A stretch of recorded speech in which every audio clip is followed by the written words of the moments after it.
আসসালামু আলাইকুম। সকাল বিকালে নাস্তায় পরিবেশন করা যাবে এমনই একটি মজাদার নাস্তার রেসিপি আজকে তৈরি করে দেখাবো। আজ তৈরি করব জিরার ফ্রাইড রাইস।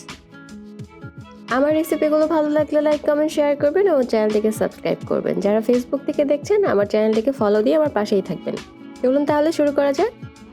প্রথমে একটি বাটিতে 1 কাপ জিরা নিয়ে নিয়েছি। এখন খুব ভালো মতো পানি দিয়ে ধুয়ে আমি পরিষ্কার করে নেব। 2-3 বার পানি পাল্টে ধুয়ে নিতে হবে।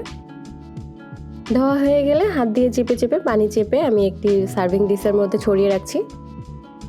খুব ভালো মতো পানি চেপে নিতে হবে। চুলায় চলে যাচ্ছি। এই প্যানে আমি 2 টেবিল চামচ সয়াবিন তেল দিয়ে দিচ্ছি। 2 চা চামচ রসুন দিয়ে দিচ্ছি। একটু নেড়ে চেড়ে নিচ্ছি। একটি বড় সাইজের পেঁয়াজ আমি কুচি করে এখানে দিয়ে দিলাম। এটা একটু ভাজা ভাজা করে নিচ্ছি। স্বাদ অনুযায়ী লবণ দিয়ে দিচ্ছি। একটি বড় সাইজের ডিম আমি এখানে দিয়ে দিচ্ছি। এখন ডিমটিকে নেড়েচেড়ে স্ক্রাম্বল করে নেব।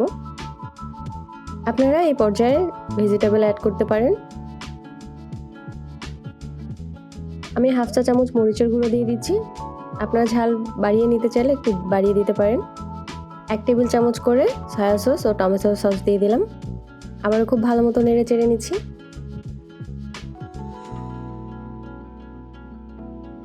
2-3 মিনিট নাড়াচাড়া করে আমি সেই ভেজা জিরাটা এখানে দিয়ে দিচ্ছি। এখন সবকিছু খুব ভালো মতো নেড়েচেড়ে নেব।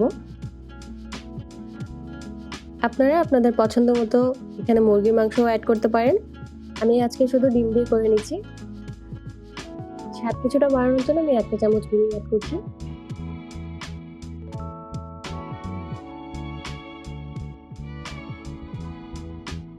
কয়েকটি কাজু বাদাম দিয়ে দিলাম।